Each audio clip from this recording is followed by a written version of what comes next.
Très heureuse de vous retrouver, chers fidèles téléspectateurs.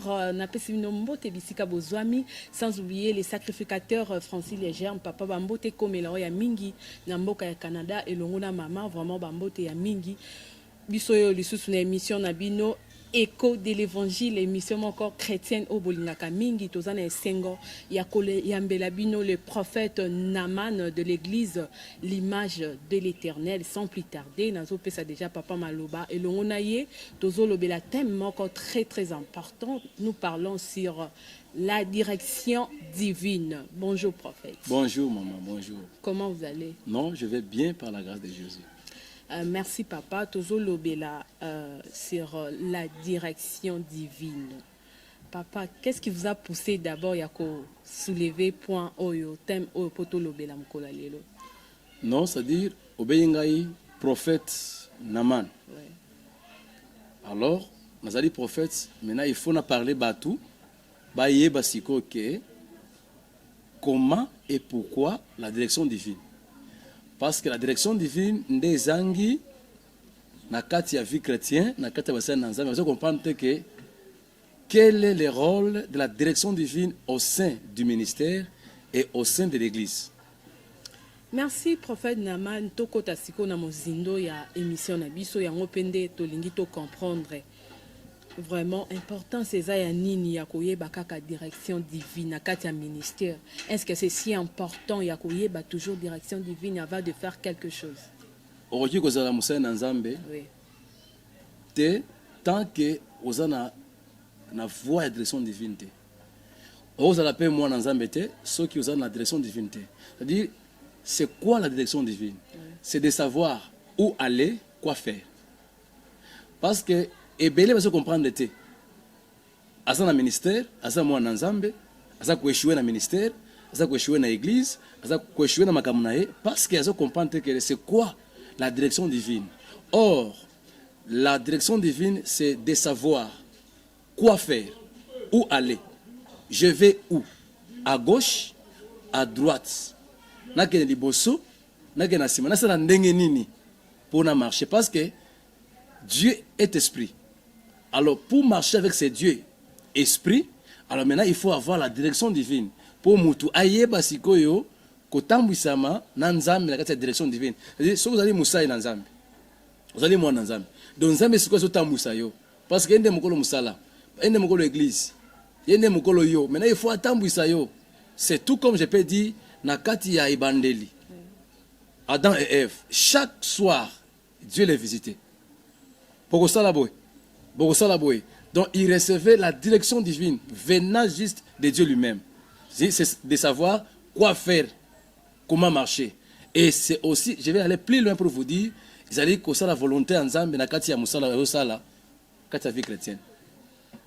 Prophète Naman, vraiment, c'est Dieu lui-même qui va descendre à Bando Talisa, parce qu'il y a esprit. Trokende verrier comment pour utiliser biso à orienter biso le lengeni toroika s'approcher na pour que à l'accès biso pe ba direction comment nous pouvons faire na c'est pas une question na yo ça linga bien question na c'est utile et important oyebi tango Israël zo bimana kati ya jardin d'Éden plutôt na Égypte alors Bible que je vais lire d'abord la Bible na mkanda Exode chapitre 14 verset 10. Maintenant, comment on a Jésus? Amen. Non. Na 14, verset 19. Verset 19. L'ange de Dieu qui allait devant le camp d'Israël partit et allant derrière eux, et la colonne de nuée qui les précédait partit, se tient derrière eux, et se plaçant entre les camps des Égyptiens et les camps d'Israël. Cette nuée était ténébreuse d'un côté, et de l'autre côté, elle éclairait la nuit. Et les deux camps n'approchaient point l'un et l'autre pendant toute la nuit.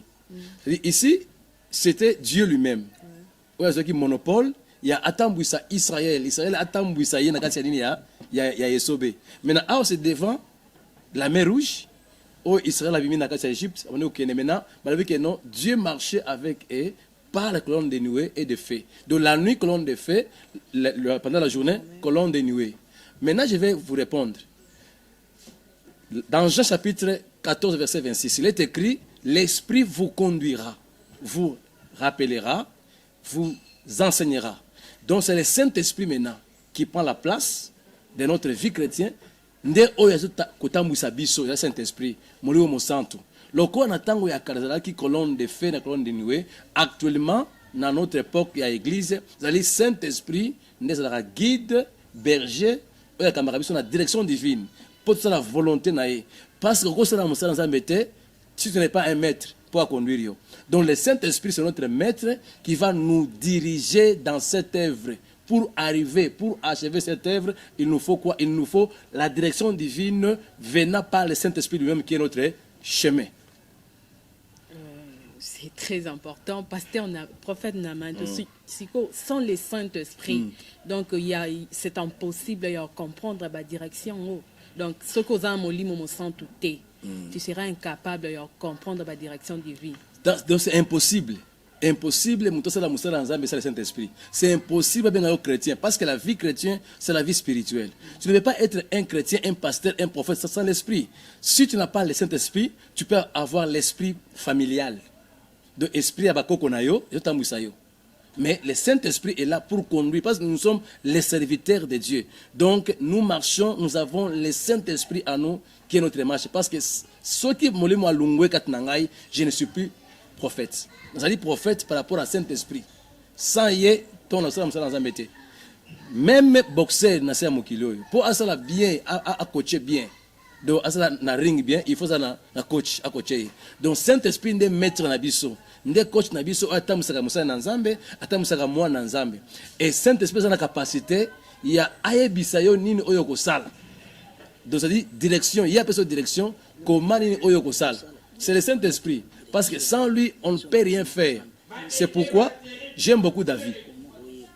David va s'y prendre été. Pourquoi? Parce que chaque fois David, il était dans l'écoute du Saint-Esprit. Il écoutait Dieu. Comment faire? Est-ce que je peux aller? Et je peux aller? Kende. Donc David, avant de faire toutes choses, d'abord il consultait Dieu. Donc, d'abord, la direction divine, parce que ce qu'on appelle ce Moussala, il faut yemoko à la direction, et si Dieu te conduit, alors je pense qu'il faut échouer na katia Moussala. Pasteur Naman, comment tu vas savoir que il y a Saint-Esprit, il y a direction, il y a esprit qui conduire parce que en toi-même comme ça, parce qu'on nous a convaincu que lobby bondé Nzambe. Comment tu vas comment? D'abord il y a des signes. Ouais. D'abord signe il y a na Saint-Esprit c'est quoi? Donc signe il faut d'abord Saint-Esprit c'est que tu aimais auparavant. Parce que déjà maintenant, son esclave va commencer maintenant à vous diriger. Messieurs, à partir de Yalelo, Naboye Kobo, Naboye Lokuta, Naboye Bonaboy. Il m'a imposé. Donc, quand il y a un signe, on va sentir que non, c'est le Saint-Esprit. Maintenant, pour maintenant découvrir qu'il y a un don du Saint-Esprit, maintenant, tu vas d'abord au Mituna. Qu'est-ce que moi je fais sans effort dans les choses de Dieu? Et ce que tu fais sans effort, c'est sans les dons spirituels qui le Saint-Esprit a zuyango après le temps sayo. Donc on que non nini onga salaka sans effort. Nde oko découvrir que nga na Saint-Esprit na salaka eloko oyo sans effort. Pas zali yote. Balobi que votre corps c'est le temple du Saint-Esprit. Ce qui Saint-Esprit ça katnayo, donc ce n'est plus toi qui vas parler, c'est lui maintenant qui va parler. Na kati na yo avant ko diriger yo okosala nini otambola ndenge ye mena conduire yo na musala ozo sala. Maintenant soki muto sana Saint-Esprit te alors akosala na esprit des autres kati na ye parce que Saint-Esprit apesaka mutu nzela ya mutu ya atambola na kati ya koyoka ye kosala volonté na ye na kati ya musala nzambe ozo sala. Donc un esprit familial. esprit parental donc je milimo ya famille na yo ezotambwisa na ministère etambwisa na moi olobi ke zo na molimo mais zo molimo te zo zali ma esprit donc molimo le boso akopesa no kosala no mabeka na yo akopesa yo koma kotambola na mosala ya Nzambe et nyonso osalaka wana kala hier voilà que non oyo nalingaka yango te messieurs c'est moi le propriétaire c'est moi le bailleur allez enlève tout ça nyonso alongoli yango maintenant apesi yo direction divine po otambwisa surtout biso basali na Nzambe donc akopesa yo donc maloba ya koloba akopesa yo makanisi akopesa yo nzela akotambwisa bana na ye c'est comme Moïse il marchait avec Dieu alors ce n'est pas Moïse qui conduisait Israël c'est Dieu lui-même c'est Dieu lui-même et or tant que Moïse avant koyoka Nzambe alors la volonté Nzambe a échoué même na bataille ba combat ceux qui a tuni Nzambe abike non na livré bango na maboko na bino ceux qui Nzambe la bongo effectivement Moïse Nzambe a livré ba ennemi na ye akolonga bitumba wana donc na musala Nzambe nous devons aussi avoir la direction divine ba musu ba échec na misala na bango ba tuni Nzambe te. Oh, il faut consulter Dieu. Avant de faire toutes choses, il faut d'abord consulter Dieu. Seigneur, que je fasse quoi? Na sana maman na opeso moi témoignage moko. Atera mikate saka na lemba. Atera mikate. Mikate wana shumoko na mundu baso sumbe makasi. Na tuni maman. Ozana kisi toni, il papa na kisi te papa pasteur na ngai. Na bande ko nazaki na mbongo, nazaki na difficulté makasi. Tana simi mbongo wana bondeli ke Nzambe. La kisanga ni nakoteka. Voilà ce que moi je fais par là. Abi la kisanga ni nakoteka. Alors bi ayoki ba ebisie boye teka mikate ya so na miki na tongo akesi mi farine na ye asali ba mikate na sala mikate chaque jour même lelo na bisika teka wana bato ebele basuma ka mikate wana pourquoi parce que il a suivi la direction divine ce qui nous entend la direction divine a kochouete na ba faire na kochouete na église a kochouete na niveau domaine ça parce que asa koyoka Nzambe kotambwisa ye. C'est ça, bato ba échouer dans le ministère, ba échouer dans misala na bango, parce que balana te direction divine te que non, nasa la nini, kotuna Nzambe, nasa la nini. Exemple muke. Muta kote na mariage, asali 18 ans. Aboti bana 8. Aye pas prophète kotuna ke prophète. La sanga est-ce que libala wana, izali bana ngato yanga ete. Non. Donc direction divine il faut yango avant ya kote na mariage. Ndeko loba ke non. Libala o izali yanga to yanga ete mais yo si au côté oboti na ban là c'est impossible pour comprendre direction divine. Voilà un peu ça. Prophète Naman, c'est très important. To kota na pe wana mwandam. To moni pe ba sœur rebelle et ba frère aussi. Or que ayo luka direction divine n'est pas prophète. Et tant que vous êtes prophète, ayo ko luka prophète, je ma fiancé na bala etoté. To moni ba pasteur rebelle, ba prophète rebelle, ba koti pe ba Nzambe na ba erreur. Ya koloba kaza mobali ya vie na yo te. Amoni pa ratissé pe libala nzoka da mobali ya vie na o ala kisi ya vie na wana akepe bo fauché. Là vous pouvez dire que ça qui bosela qui sentiment to ezaki ka saint esprit de asala makambana. Na musala Nzambe premièrement il faut éviter sentiment parce que c'est vie à mutu mobimba ozo ko sacrifier. Oui. Donc ya liboso pour les gamete mariage. Mariage izalaka na prophétie. Na nina na sa place on po bo comprendre bien na balandi na yo moko bo comprendre nga place wana bien oyebi bato yeba kosama mingi na makambo ke no mariage wana zali ya Nzambe to za Nzambe te non parce que babosi na biso babalaka 100 biloko wana te basala ba 50 na mariage ba 100 basala na mariage maman na nga na 55 ans 60 ans na mariage pourquoi premièrement il y a des signes qui montrent que mobali na mbali na yo premièrement mobali wana alingi yo deux aye ko doter yo aye ko bala yo à honorer yo tant honorer yo malamoko au côté na mariage wana maintenant na mariage wana biso to ko dédier to consacrer mariage wana to ko dédier yango parce qu'il est impossible ça parce que ça la confusion makasi parmi biso basale ebele bakosa batana bulu yeke lo bakene mobali o samba la fina yote mobali o samba la fina yote d'abord je donne les signes ceux qui mobali aye na mbongo na ye aye ko doter pa na bino maintenant to ko senga na Nzambe que Nzambe to dédier mariage oyo na maboka nini na yo moko na dédier mobali oyo na dédier mwasi oyo mariage oyo agré yango est impossible mobali apesi mbonga d'autres yo yake non ça veut dire que ça mariage na yo te et aussi mbate mais ça arrive aussi non bala yo pe mais aza destiné na yo ezala ki teke abala yo non Ça arrive. Il y a des mariages de contrat. Mariage à contrat, c'est quoi? Au moins, mariage, il faut mariage la fonder dans l'amour, dans l'objectif de mariage. Ce qui est mbala yaki pour atalaki ser, amonaki moi, nzoto naye, to amonaki par apparence. On a balé pour na plaisir. Mais je parle de mariage où il y a pas d'âme. Mariage où il y a fondé dans l'amour. Amour chrétien, où il y a amour éternel, c'est-à-dire au bal pour du bien, pour toujours. Donc mariage on a go faraté. Mais par rapport à mariage où mutazo ya pona intérêt, mariage nyonso ya intérêt ya mbongo, ya intérêt ya famille et simba langote. Mais je dis quoi? Na prophétie na ngai ya direction divine, jamais na bisa mutu keno. So koti déjà au côté na yo. Na droite, même si ça m'a dit que non, mariage wana sa côté ça ya été na parce que je dois créer les problèmes dans mariage na yo. Na ko belangote. Mais na ko diriger yo na basine ya mobali.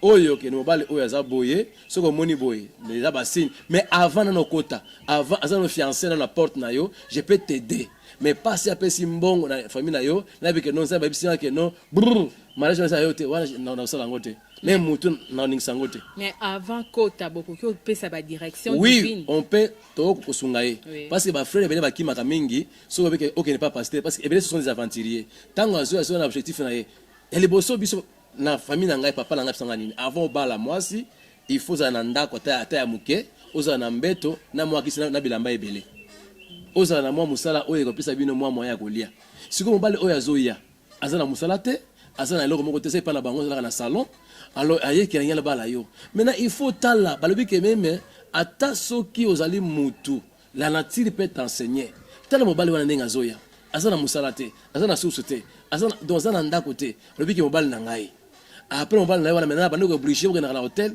pour aller na ye donc déjà au père déjà c'est la direction divine là je ne vous dis rien mais on va aller à solo na opération bassigne okomona boye et puis soto ebisie boye ngana to coucher te racine mariage kaka so mariage monani au moins que nous avons na ngai parce que j'ai déjà reçu frère moko alobi ke ngai na komona mwasi na ngate kino ko balaye donc moni bassigne wana za bassigne to pesa ka batu pona nini muto sa la conduite.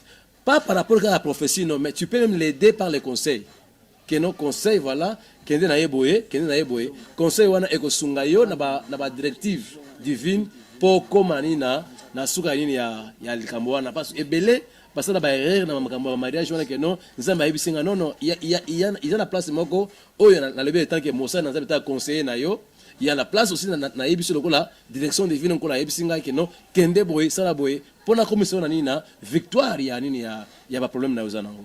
Voilà. Merci pasteur, chers téléspectateurs, vraiment thème de aller sur le mariage t'es avec moi point mort au côté qui pour na moi compréhension na bande ko ba Hollanda biso pasteur tozonga ce qu'on a direction divine vraiment ndé boza pasteur bongo Dieu vous donne aussi des directions pasteur fait prophète salaboy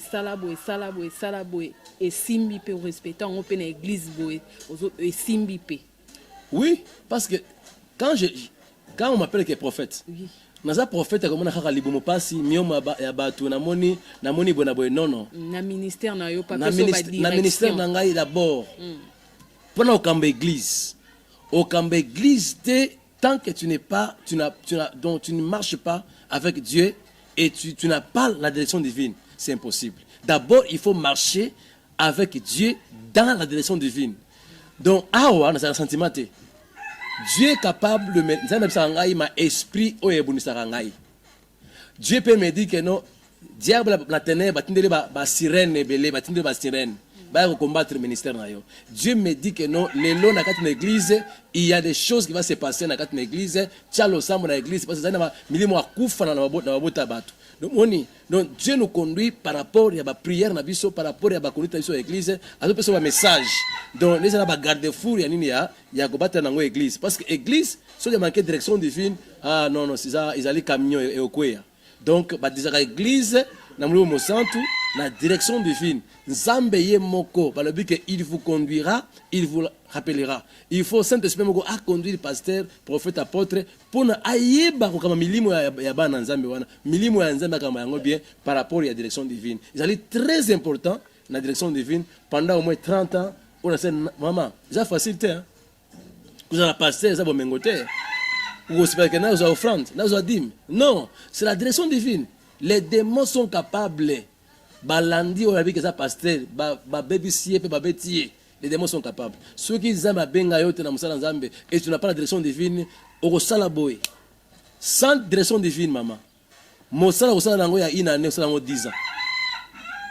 Sans direction divine, musala 7 mois, osala nango 7 ans. Parce que maintenant nzambe te. Moi, j'aime beaucoup écouter Dieu. Raison pour laquelle Dieu m'a fait grâce nango la zomuke que ça homme de prière. Parce que avec la prière, je reçois les messages venant de Dieu. Dieu me révèle comment faire cette œuvre, comment conduire ces brebis dans ces partirages. Voilà.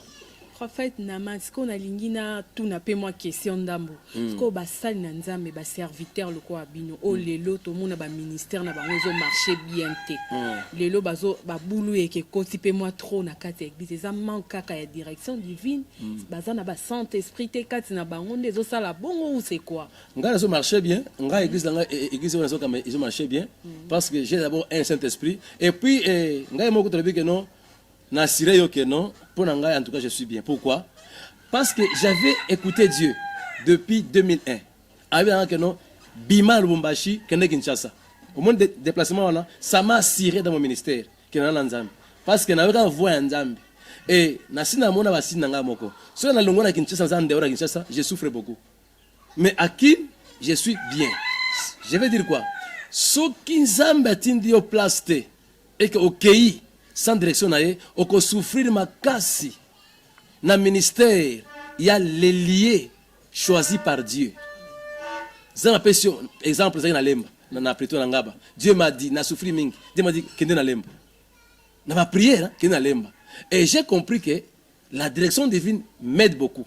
Déplacement na ngaba na lemba, je vois changement. Donc, ce qu'on a bengio, a repris la place à la musala.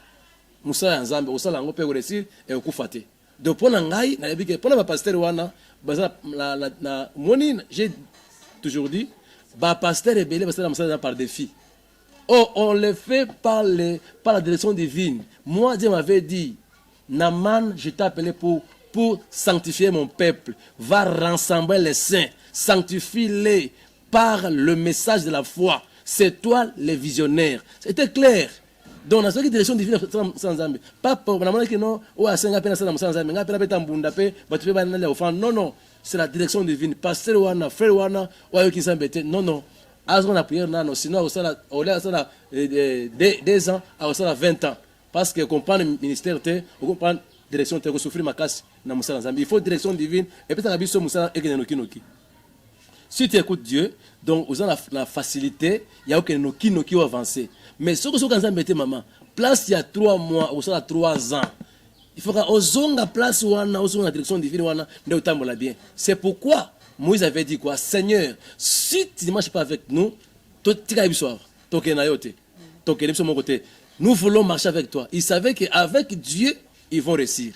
Donc, dans le ministère, dans l'église, il faut marcher avec le Saint-Esprit pour faire la conquête. Pour comment il faut le Saint-Esprit. Sinon, on peut échouer dans Zéla. C'est ça, leçon divine. Prophète Naman, nous sommes vraiment pratiquement à la fin. Nalingo pesa message na ba serviteur de Dieu nyonso balanda kiyo et puis na ba nzambe nyonso oyo ba dutaka tom suna ba direction pe divine. Message noye koko za la nini. Non, nalingi na yebisa mutu to so kangai azolanda ngai. Maman, papa, mwana moke, homme d'affaires, pasteur, évangéliste, docteur. Na supplié yo zonga na direction divine. La direction divine est très très importante dans Moussala Nzambi. Ce que l'on réussit n'a faire, tout dans Nzambi, na sala nini, Nzambi orienté yo. Yo ozoke na Bénin, mais o eza na Chine. Ozoke Nigeria to Moussala na il faut ça dans la Congo. Il faut tout dans Nzambi à orienter yo. Ce que tout dans Nzambi à orienter yo, je pense au kolonga peut affaire na yo réussir na yo ozosala. Ce qui pasteur, a comme le pasteur, a comme le docteur. À ça, nous par défi. Bato na bango. On s'en appelle le Zénith na Olympie. Mais après on échouer parce que tu n'as pas la voie pour conduire na conquête ya mission na yo. Donc la direction divine est très très importante dans le ministère. On la pasteur te mukambite ce que zangi direction divine on échouer. Ou na siré on échouer.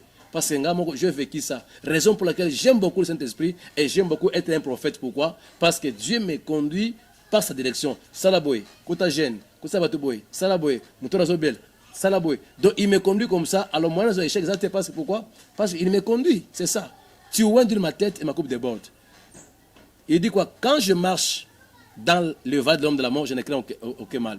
C'est-à-dire quoi? Moussa n'a pas marché dans la direction divine pour accommoder la souka. Au bandana bien, na loenge, na moto mouvement Gishasa. Mais la souka au échoué. Pourquoi? Parce que tu n'avais pas écouté Dieu. Donc je vous appelle à écouter Dieu et à commencer à faire ce qui est la volonté du Seigneur. Voilà un peu ça. Merci prophète Naman, et votre numéro de contact sur Baliba Benga prophète Naman bakozwa ndengeni. Na pesi mbote na ngai na basani na Nzambe, évêque David Kabel Lubumbashi, Papa Kabeya na Canada, John na Canada, na pesi Bibi na Belgique, na pesi pasteur Godempoy, mon pasteur. En tout cas, na pesi mbote mingi na pasteur Ogi, na pesi mbote mingi na basali nyonso Nzambe président na bosani yote, kola pambola mingi na ministère na yo. En tout cas, pasteur Daniel, président Daniel na pambola mingi okele boso. Pour na contact na kotika te likambo ya direction divine. Numéro na ngai yango na pesi yango ezali 082 0490 776. Prophète Naman, court-métrage TV. En tout cas, les campagnes de son divine aussi la té. L'andanga bien vraiment, on comprend bien. Nakoloba nyonso na caché de mon côté pour comprendre direction divine, comment marcher avec Dieu, comment écouter Dieu dans sa direction. Merci et Dieu vous bénisse. Tout est bien qui finit, bien chers fidèles téléspectateurs. Je vous remercie d'avoir été connectés sur notre chaîne. Comme d'habitude, Toyambela Rabino, toujours Bassan Nzambe, na Pessimbo, t'es vraiment, il y a Ebele, comme les sacrificateurs Francis Desjardins, Namboka Canada et Longona Libota Mobimba. Sans oublier l'équipe technique derrière la caméra, je vois Mobe, je te salue. Le berger Jojo, mes salutations à toi. N'oubliez pas de vous abonner massivement sur notre chaîne, vous ne serez jamais déçus. Portez-vous bien. Au revoir.